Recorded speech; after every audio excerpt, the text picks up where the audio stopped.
This episode is brought to you by Nordstrom. Summer's almost out and fall's calling. Luckily, Nordstrom has everything you need for the season ahead, all under $100. Discover new arrivals from your favorite brands like Mango, Princess Polly, Wave, Free People, BDG, and more. Whether you're planning a last-minute getaway, heading back to class, or refreshing your office looks, you'll find the latest trends and beauty must-haves without breaking your budget. It's easy, too, with free shipping, free returns, and in-store order pickup. Shop today, in stores, and at Nordstrom.com. This episode is brought to you by Amazon Prime. From streaming to shopping, Prime helps you get more out of your passions. So whether you're a fan of true crime or prefer a nail-biting novel from time to time, with services like Prime Video, Amazon Music, and fast free delivery, Prime makes it easy to get more out of whatever you're into or getting into. Visit Amazon.com/Prime to learn more.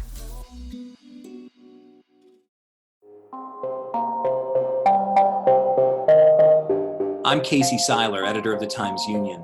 Before we start this week's episode of NXIVM on Trial, I wanted to take a moment to note that the paper's investigative coverage of Keith Raniere and his organization was supported primarily by our subscribers, whose readership paid the salaries of reporters, copy editors, and digital designers, as well as the lawyers who provided the good counsel that made our work bulletproof against this highly litigious group. If you subscribe to the Times-Union, thanks. If you don't, please consider supporting our watchdog reporting. Without you, the truth might never come to light.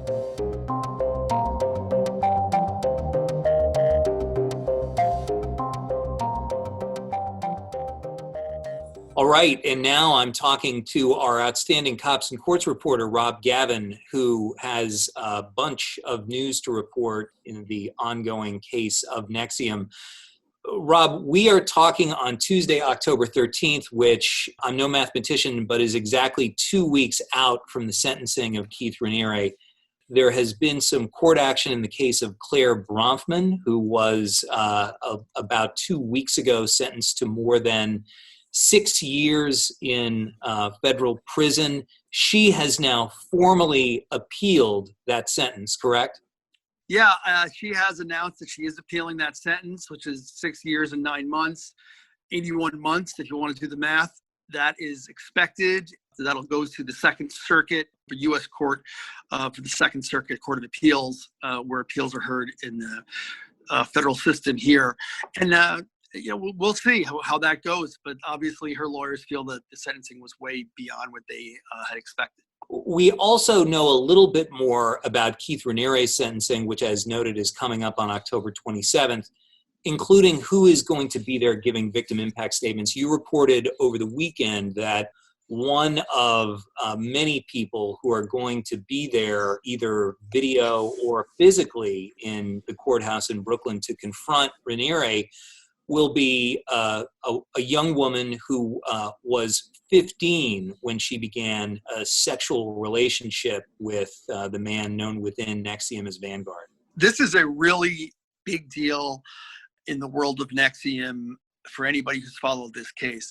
The woman in question is 30 years old, and when she was 15, she was photographed in child pornography that Keith Raniere kept in his quote-unquote executive library. That was a townhouse in Knox Woods on Hale Drive where Keith Raniere held court, so to speak, or that's one of the places where he operated from. And he had it there. It was recovered in a federal raid before his trial. And he had that. That's one of the acts within his racketeering conviction is possession of child pornography. And it is of that girl who's now a woman. That's also the same girl who Keith Raniere had sex with when she was 15. And there's evidence at the trial that he actually told her in many, many text messages on the WhatsApp format that he, quote unquote, in September 2014 told her he was proud to have been your husband for 8.75 years, which if you do the math, dates to when the girl was 15. There's also evidence that came from at the trial of a woman who worked at a clinic in Colony, an abortion clinic, in which the girl had told the clinic, that she had the same partner for a long period of time, which dated back and was also showed that her and Raniere had been involved when she was under the age of 17. This woman is now 30. She's going to appear in court. And what's really significant about this is that she was sort of in a place that was unknown. Even people within NXIVM weren't sure if she was still in NXIVM and still within DOS, which is, of course, Keith Raniere's secret master slave group. She was the quote-unquote number one slave. This was a woman who was the youngest of three sisters who relocated from Mexico to the capital region. And all three of them are central to the Keith Raniere case. The youngest here is the woman who Raniere abused, and I say woman now because she's 30, but she was a 15-year-old at the time. The middle sister is the woman who was confined to a room in a Wilton Court townhouse for up to nearly 2 years, all because she had the audacity to kiss another man, which really angered Raniere. And the oldest sister is currently in a relationship with Keith Raniere, and they have a child. Was this young woman who began her relationship with Raniere when she was 15, is she the subject of the photographs that were shown by federal prosecutors at the trial? Yes, she is the subject of those photographs. She is the child pornography victim, as well as sexual exploitation of a child, which were both acts within the racketeering case. So when you hear people refer to Keith Raniere as a sexual predator of children, that he's been called a pedophile, we've obviously reported over the years, there's been women who say when they were younger that he had done those activities, but this is the woman who, when she was underage, he is convicted of actually sexually abusing. I would point out that those stories, which were part of Secrets of NXIVM, which was a series that ran in the Times-Union in 2012, when those revelations came out, local, state, and federal authorities back then didn't do jack squat to reach out to these women and perhaps take action. One imagines what would have happened if they had been a little bit more aggressive on that front. But I remember you describing that scene in the courthouse when those images were shown, that several members of the jury looked at Raniere after they were, of course, obligated to look at these images. I remember you telling me that if looks could kill, they would have been sponging Raniere off the back wall of the courthouse. Definitely. It was a really disturbing part for people in the courtroom, including myself. I'm not someone who saw the images, but I saw the people who did look at the images. And at that point, we had heard a lot of evidence about Keith Raniere, and this really showed to them what he had in his possession. And let's not forget, he was also the very last thing the prosecution played for the jury before they began their deliberations was that video where he is talking to members of DOS, talking about how children are, quote unquote, perfectly happy, unquote, some children anyway, having sex with adults in his view. And I think that was an intentional move by the feds to just show the depravity to which Keith Raniere displayed both in his actual, sayings and in his actions. All right. Well, we're going to take a short break. We'll be right back. If you're enjoying NXIVM on Trial, be sure to check out its sister podcast, The Eagle. I'm Jessica Marshall, host of The Eagle. Each week, we'll take a look inside the newsroom at the Times-Union, the capital region's oldest and largest newspaper. We'll discuss the week's top stories, and we'll talk to the award-winning reporters who write them. Listen at timesunion.com or wherever you get your podcasts. My name is India. I was in a cult for 7 years. So, Rob, somebody else who will be at Raniere's sentencing on October 27th is India Oxenberg, who has been a name that really entered the news, I think it's fair to say, after the fall 2017 New York Times report that revealed the existence of DOS. India Oxenberg had been a member of NXIVM for, I think about 7 years at that point, and had become, it was later revealed, a member of DOS. She is one of the women who was branded. She and her mother are taking part. She is, in fact, a co-producer of a new docu-series that is beginning on Starz, the cable channel, this Sunday. When I was a child, I felt very loved, but I grew up looking for a more purposeful life. NXIVM was a program to make people's lives better. I found a real deep sense of community. I felt like I was in the right place. So how did we all end up in the clutches of a monster? You talked to both mother and daughter about this kind of what can only be described as a nightmarish experience for anyone, but especially nightmarish experience for a parent to watch your child go through something like this. Yeah, it really is extreme what this family had to endure. India had been through 5 years of systematic indoctrination to the point where she accepted things that she wouldn't accept today, now that she's out of the bubble. I think most people know Catherine Oxenberg now in the area for what she's gone through to have to deal with NXIVM to get her daughter out. And of course, she's the very well-known actress who in the 1980s was in the show Dynasty, and most people may know her from that and other things on the TV. But she's become very well known because she really pushed the fight to get her daughter out of NXIVM, which really led to many ways this case coming forward. But we haven't heard from India. I've met India in the past. I've talked to her in the past. She was at the trial during the closing arguments.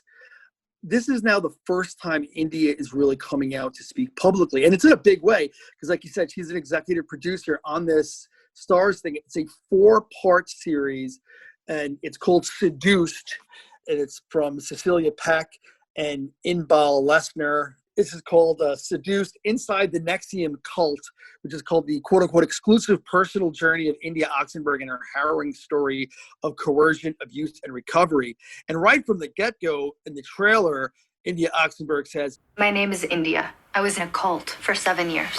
and this series, which is going to start at 9 o'clock, that is right before the last episode of the year, at least, of The Vow on HBO, which has been a 9-part series about NXIVM. So if you're interested in NXIVM, that's going to be a nice 1-2 punch there on different networks.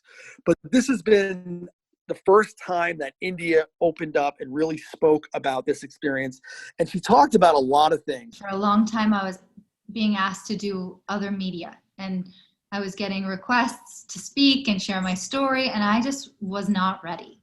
And I needed time and space and no noise to just think for myself for the first time and kind of process and heal what I had just gone through for 7 years. She talked about how it was like to be in DOS, how it was like to live with Allison Mack, the actress who had been on Smallville and was such a big part of the case. I never wanted to live in Albany.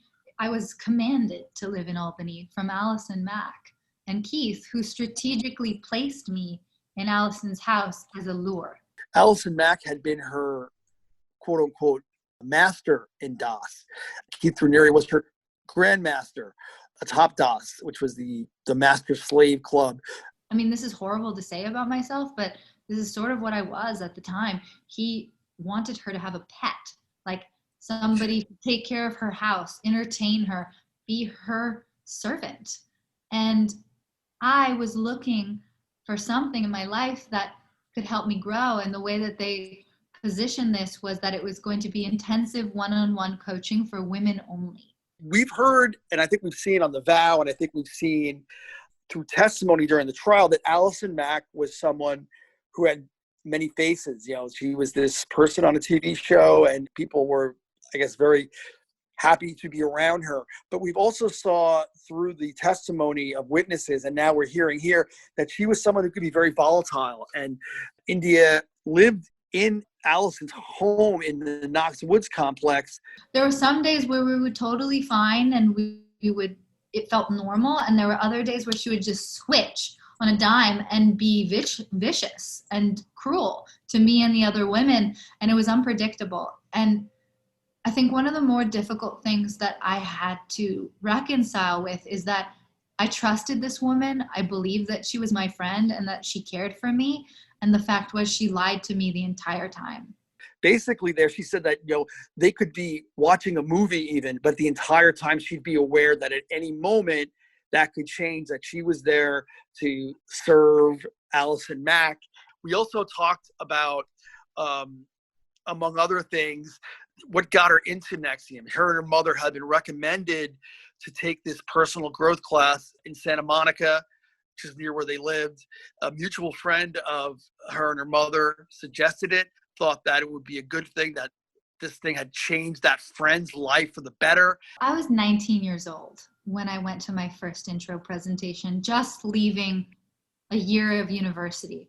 And I was in a transition time in my life, and I was looking for something, and I wanted structure, and I wanted guidance, and I wanted to build the skills that I thought I needed to be successful. So I went into NXIVM's intro presentation with a very open mind and an open heart. I wasn't going in to criticize it. I was going in because I was curious. And this friend who I trusted told us that it was the thing that changed her life. So when you hear that, there's a natural curiosity. Oh, and I would imagine, yeah. And so when I went to the presentation, I felt like they were speaking to me. I felt like everything they were saying that they could resolve were exactly the issues that I was having. So she joins, she goes all in, and she said she was very taken with the program of NXIVM. She was very excited to be part of it, felt it helped her. And then as time goes on, 7 years goes in, she says that, you know, when reports came out about NXIVM, and this is something me and India spoke about, I asked her, I said, well, you know, there was a lot out there. We've written about a lot of things. Other media outlets had. And she said that we were told a justification for every single thing that you might fear or might react to. Like, oh, what about that article? Oh, well, that person has a personal vendetta against Keith and wants to destroy them. Oh, no, that person was hired by a legal team to discredit us. I mean, there was literally a bullshit story or answer for anything that anyone might dispute. And if you were on the inside, you would accept that. But from the outside, it's definitely a red flag. So if you were going to try to question the leadership of this group, either NXIVM in general or DAS, she said that was not something that was welcomed. And she used the term in DAS to say that this was basically almost like a military dictatorship. She said it was a totalitarian dynamic.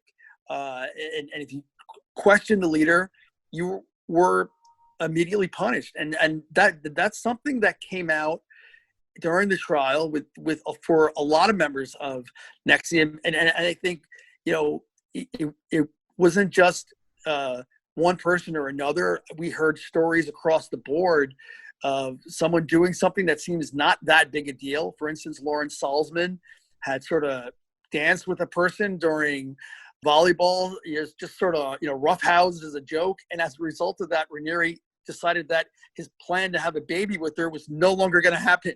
She lost her right to have a baby with him. And this is sort of the mental cruelty that was part of NXIVM. And India said this was also part of living with Allison Mack and being part of that entire DAS society. You know, we didn't mention this in my interview with her per se, but, you know, she was also a master within DAS, and the testimony was actually that among DAS masters, she was actually one of the nicer ones. Like, she wasn't as vindictive or vicious within it to that extent, but she says she understands that even Allison, the way she acted, she views her as a quote-unquote broken person by Raniere, and she does view Allison as a victim. I do consider her a victim of Keith Raniere. I really do. I think she is a broken person because of him. But she's going to have to deal with and face the judgment that the judge gives to her. And there's nothing that I can do about that. And I don't need to. It's not my job. She needs to confront that herself.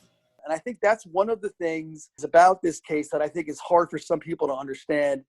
Where do you draw the line between a victim and a perpetrator? And that's something me and I spoke to with Catherine Oxenberg as well. You know, where do you draw the line in this case? Because you have someone like Allison Mack, who was clearly in DAS and clearly doling out punishment in DAS as a first-line master. That's one of the top 8 members of DAS. But she was also victimized by Raniere herself. So, you know, Catherine Oxenberg had an interesting take on that.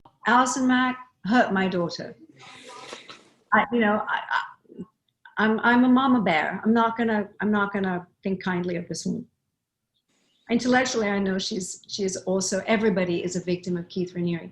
What predisposes somebody to follow somebody's orders blindly and kind of blossom from embodying a sadistic kind of stance, as opposed to somebody who's more reluctant? And is that the line, the divide? I don't know. Catherine Oxenberg is also very happy that now her and India are back together. It was a very long time coming. It was that she wasn't sure what was going to happen if she couldn't get her daughter out of the what now is viewed as a cult by many people. But one thing that she did say is that we've heard a lot from Catherine Oxenberg during this case. We're not going to hear from her at Raniere's sentencing in 2 weeks. I was thinking about maybe going to the sentencing the way that I made it to the conviction, sort of having my eye on the case, just not wanting to drop the ball until everything I knew was resolved. But I've made the decision that Keith Raniere is not worth the plane ticket. Catherine Oxenberg has been heard, though. Obviously, we've reported her and we've heard her talk before. What she did say is that at the recent sentencing of Claire Bronfman, Catherine made mention of the fact that the judge had made a reference, Judge Nicholas Garalfas, the senior judge who presided over the case. He did make a reference during the sentencing of Claire Bronfman that there was a mother who wrote to the judge about how her daughter, how they had tried to sue, they tried to get a woman to sue her mother. And she talked about that. That was her. That was Catherine Oxenberg. I think what's so devious about Keith Raniere, I mean, there is so much, is that he derives pleasure from causing other people pain. And I think some of the greatest pain you can cause people is the fracturing of family. And he prides himself on destroying those family bonds because he doesn't want anything to interfere with loyalty to him and his agenda. I was under so much pressure from the higher ranking members of NXIVM while I was there to just diminish anything that my mom said, to discredit her, they told me she was a psychopath and that she was trying to hurt me. And this is my mother, the woman that raised me. And this is something that, another recurring theme that we've seen in NXIVM, people kind of turning family members against each other. Obviously, in the case of, the family from Mexico with the three sisters, that was a case that continues to this day, because in that particular family, there are still people loyal to Raniere and some people who aren't. So I think it's a very interesting interview in that Catherine Oxenberg manages to be very open about everything that happened, and she's got a sense of humor as well. And I hope he ends up in a supermax. I think it's, the prison in Colorado that's underground, where you actually don't have contact with the outside world. Because it seems to me that as long as he has contact with anybody, he's going to try and exploit and abuse them. And he just needs to be taken out of circulation completely. In many ways, people will say, and I think this has come out a lot, that one of the biggest motivations for Keith Raniere was sex. For someone who carried himself as such an intellectual and wanted to talk about ethics and nobility, at the bottom line of a lot of this is Keith Raniere looking to have sex with women and underage women, and power and control. And I think India Oxenberg, what's really interesting is that there are members of DOS who are not speaking out. They don't want to be public about it. Even on the show The Vow, there was a woman who was in DOS who didn't want to be identified. Well, India Oxenberg is out speaking. She mentioned that she was outside of the first line of DOS. She told me she was the first person to be physically branded by Danielle Roberts. I was the first one that Danielle Roberts practiced on. I mean, before me was just oranges. So I didn't really know what to expect. I just knew that we had to be branded because that's what we had signed up for, and we didn't have we couldn't say no. I mean, we couldn't say no without consequences or being reprimanded or punished. So when I heard it coming out in the news, I think I just felt shocked because a part of me believed that this information would never leave Clifton Park. So it just was like, what? How is this out there? I mean, we thought this was this private little bubble world that we were living in. All right. Well, Rob, thank you very much. Really interesting, and thanks as well to the Oxenbergs for talking to us. Rob, 30 seconds on the most recent episode of The Vow, which kind of went deep into what might be called the bonds between Keith Raniere's rap on the empowerment of women and his more sub rosa efforts to subjugate them. If you hadn't heard that Keith Raniere was an extreme misogynist, watch this episode, and I think that will give you every bit of information you need on just how misogynistic he could be. All right. I think you did it in under 30. Thanks a lot. And thanks to everybody out there for listening. Please support local journalism, subscribe if you can, and please check in next week for another episode of NXIVM on Trial.